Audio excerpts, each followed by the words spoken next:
नमस्कार आप सभी को। मेरा नाम है अशोक वीर यादव एडवोकेट और मैं आप सभी के लिए लीगल एडवाइस पर वीडियोस अपलोड करता हूं, जो कि आप सब लोग उसको लाइक करते हैं, पसंद करते हैं, शेयर करते हैं और सब्सक्राइब भी करते हैं। और अब तक अगर आपने चैनल को सब्सक्राइब नहीं किया तो तुरंत करिए, ताकि आने वाले टाइम में आपको नई जानकारी मिल सके और आप इस जानकारी को अपने केसेस में, अपनी लाइफ में इस्तेमाल कर सकें। तो बहरहाल आज हम बात करते हैं कि जब किसी भी पति पर कोई भी केस हो जाता है, उसकी पत्नी उसके ऊपर कोई सेक्शन 498A या डीवी या मेंटेनेंस जैसे कोई भी केस कर देती है उसके ऊपर, और केस करने के बाद जो है वो जो व्यक्ति है, जो पति है, उसका मेंटली टॉर्चर होना स्टार्ट हो जाता है।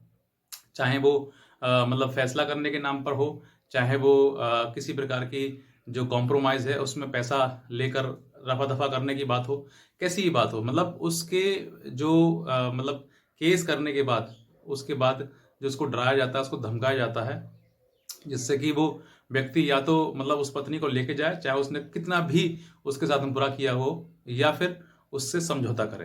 तो ये मतलब एक जो सेक्शन 498A का जो केस है, वो इसी तरीके की कुछ चीजें होती हैं, जिसकी वजह से जो है पत्नी जो है वो इन पर केस, पत्नी पति पर केस करती है। और करने के बाद जो है वो उसके सोचती है कि अब जो है मेरे पास सेटलमेंट करेगा मुझसे और मुझसे बात करेगा। लेकिन होता कुछ और ही है।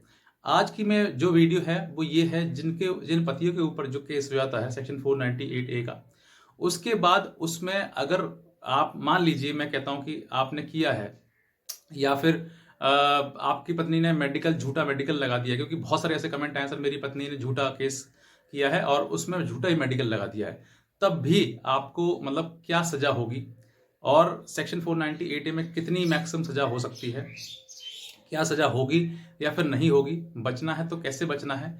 ऐसी बहुत सारी बातें हैं जो अब मैं आपको आज इस वीडियो के माध्यम से बताऊंगा। अगर आप इस चैनल पर नए हैं तो तुरंत सामने लाल रंग का बटन दबाइएगा और दूसरे लोगों तक भी इस जानकारी को शेयर करिएगा। सेक्शन 498A यानी कि ये महिलाओं के लिए बनाया गया था, जिसमें कि ये बताया गया था कि जब पति या फिर पति के परिवार वाले उसके किसी प्रकार की कोई डिमांड करते हैं, मतलब अननेसेसरी कोई प्रॉपर्टी की डिमांड करते हैं, या फिर उसको किसी प्रकार से क्रूअल्टी करते हैं, उसके साथ मारपीट या किसी प्रकार से उसको मतलब टॉर्चर करते हैं, तो जो पत्नी जो है वो अपने पति के खिलाफ और पति के परिवार के खिलाफ केस दायर कर सकती है सेक्शन 498A में, जिसमें कि मैक्सिमम पनिशमेंट जो है वो 3 साल का विद फाइन बताया गया है। अब मैं बात करता हूं कि अगर मान लीजिए कि अगर आपने, पहली बात तो बहुत सारे केसेस जो है वो फॉल्स केसेस ही होते हैं, हो सकता है कि आपका भी फॉल्स केस हो, और फॉल्स केस करने के बाद जो है वो पत्नी ये सोचती है कि आप पति को सजा होगी या फिर उसको गिरफ्तारी होगी। तो आप बिल्कुल गिरफ्तारी से तो बिल्कुल डरें ही नहीं, क्योंकि इसमें पनिशमेंट 3 ईयर्स का दिया गया है, और साथ ही साथ में मतलब फाइन भी है, वो तो बात की बात है, लेकिन इसमें 3 ईयर का है। और 3 ईयर्स के जो पनिशमेंट वाले जो केसेस होते हैं उनको पुलिस ही अपने मतलब थाने से ही उसको जमानत दे सकती है, और जमानत दे देती है। सेक्शन 41 CRPC के तहत जो है वो एक मतलब एक बॉन्ड भरवा देती है, और उसमें ये कहती है कि जब आपको कोर्ट बुलाएगा तो आप कोर्ट में हाजिर हो जाना। तो ये कहते हुए उनको रिहा कर देती है। तो सेक्शन 498A में मतलब कि जो ये सोचते हैं कि सर इसमें सजा हो जाएगी, सर हमें जेल भेज दिया जाएगा, या फिर सजा हो जाएगी तो कितनी सजा होगी, बहुत सारे ऐसे सवाल हैं जो आपके मन में आते हैं। आज मैं आपको यही बताऊंगा कि सेक्शन 498A में क्या पनिशमेंट होगा, किस तरीके से उससे बचा जाएगा, अगर मान लीजिए आपको सजा हो जाती है तो कितनी सजा होगी, उसमें सजा होगी या फिर नहीं होगी। ऐसे कई सवाल हैं जो मैं आपको इस वीडियो के माध्यम से बताऊंगा। सबसे पहले जानते हैं कि सेक्शन 498A IPC में कितना मतलब उसमें जो दंड दिया गया है, पनिशमेंट दिया गया है, वो कितना दिया गया है। तो सेक्शन 498A में 3 साल का पनिशमेंट दिया गया है, मैक्सिमम पनिशमेंट है ये। मैक्सिमम का मतलब कि आपको कभी भी कोर्ट, जब सेक्शन 498A या फिर कोई भी केस कोई भी हो, आपने सुना होगा कि उसने मर्डर कर दिया, मर्डर करने के बाद जो है उसको 10 साल की सजा हुई, लेकिन इसमें तो उम्र कैद है, मैक्सिमम सजा। तो वैसे ही सजा जो है वो जो सेक्शन 498 है उसमें मैक्सिमम सजा जो है वो 3 साल की है। लेकिन कोर्ट कभी भी 3 साल की सजा अगर आपको नहीं करता है, अगर मान लीजिए मैं कहता हूँ प्रूफ हो जाता है कि हाँ वाकई आपने क्रूअल्टी करी है, तो मैक्सिमम सजा जो है 3 साल की है। लेकिन इसमें कभी भी 3 साल की नहीं होती है, 1 साल या फिर 2 साल इतना हो जाता है, और विद फाइन भी हो सकता है। उसके बाद अब उसमें बचना कैसे है। अब देखिए, मान लीजिए आपको सजा हो जाती है, ठीक है, आपने क्रूअल्टी करी है, आपका मेडिकल सब कुछ प्रूव्ड है सब कि हाँ वाकई इसने क्रूअल्टी करी है, तो आपको सज़ा साल या 2 साल के आसपास हो सकती है। उसके बाद जो है आपको कोर्ट भी ये देता है कि 3 साल तक पनिशमेंट, जो भी अपराध है 3 साल तक की अगर सज़ा होती है तो कोर्ट भी उसको बेल बॉन्ड देकर तुरंत ही उसको रिहा कर देती है और कह देती है कि आप अपील में जा सकते हैं इसके लिए। तो आपके पास वो रास्ता है, आपको वहाँ से भी जेल नहीं जाना पड़ेगा।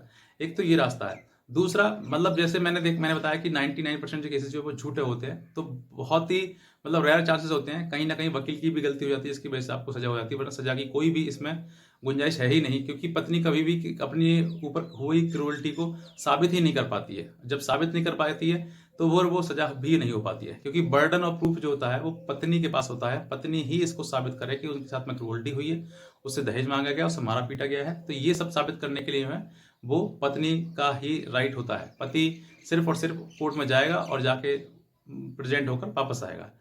लेकिन यहाँ पर अगर मैं मान लीजिए किसी को 1% चांसेस है ये होते हैं कि किसी को सज़ा हो भी जाती है, तो वो कहीं न कहीं आप ही की गलती की वजह से होती है, या फिर आपके वकील की गलती की वजह से होता है। तो ये आपको विशेष रूप से ध्यान रखना है कि इसमें मैक्सिमम सज़ा जो है वो 3 साल की है, उससे कम ही कम होती है। अगर मान लीजिए आपने कोर्ट में ये एडमिट कर लिया, मतलब कबूल कर लिया कि हाँ, मैंने ही किया था सब कुछ, तभी आपको 3 साल की होगी, वरना 3 साल की नहीं होगी। तो ऐसा कोई बेवकूफ़ इंसान ही होगा जो कोर्ट में जाके, ओपन कोर्ट में जाके कहेगा हाँ, मैंने ही किया था, मैंने ही क्रूरल्टी करी थी। तो ये ऐसा नहीं कर सकते आप। तो और साथ ही साथ में सेक्शन 498 ए के में 323, 504, 506 भी लगाया जाता है, जिसमें कि 1 साल, 2 साल या 6 महीने की सज़ा दी गई है। 3/4 डीपी एक्ट भी होता है, जिसमें कि मतलब 1 साल की सज़ा है और 6 महीने की सज़ा भी है। तो ये जो है, ये कम अपराध, छोटे अपराध हैं, तो इनको मतलब इसमें जब एफआईआर दर्ज होती है, तो मैक्सिमम जिसमें अपराध होता है, उसी के अनुसार दंडित किया जाता है, उसी के अनुसार सज़ा सुनाई जाती है। लेकिन जो छोटे-मोटे अपराध होते हैं, उनमें कोई भी कोई भी उनको ऐसा सज़ा नहीं होती कि 1 साल उसकी, 6 महीने उसकी, तो सबकी जोड़कर लगा दी जाए, ऐसा नहीं होता है। जो मैक्सिमम सबसे बड़े जो अपराध होता है, सबसे बड़ा सेक्शन 498 ए ये एफआईआर होती है, तो उसमें सेक्शन 498 ए, 323, 504, 506 और 3/4 डीपी एक्ट के तहत ही केस दर्ज होता है। तो इसमें सब में, बाकी सब में 1 साल, 6 महीने ऐसे पनिशमेंट के साथ में पनिशमेंट है, पर लेकिन सेक्शन 498 ए में जो 3 साल की सज़ा है विथ फाइन है। तो आपको, पहली बात तो मैं आपको कोई डरा नहीं रहा हूँ, क्योंकि डरना तो आवश्यक बिल्कुल है नहीं। तो मैंने ये बताया कि मैक्सिमम सज़ा 3 साल की, तो 3 साल की सज़ा कभी भी नहीं होती है। साल, 2 साल, 6 महीना, ठीक? इतना सा आपको सज़ा हो सकती है, अगर सब कुछ प्रूव्ड होता है और लड़की करती थी तब। और अगर नहीं होता है तो आप बिल्कुल बरी हैं। 99% केसेस जो हैं वो सब फ़ॉल्स केसेस हैं इसमें। फ़ॉल्स केसेस पत्नियाँ करती हैं, वो किसी अपनी गुस्सा निकालने के लिए, अपना क्रोध जताने के लिए, पति के परिवार को हैरासमेंट करने के लिए, उनको परेशान करने के लिए बस, और अपना जीवन खराब करने के लिए।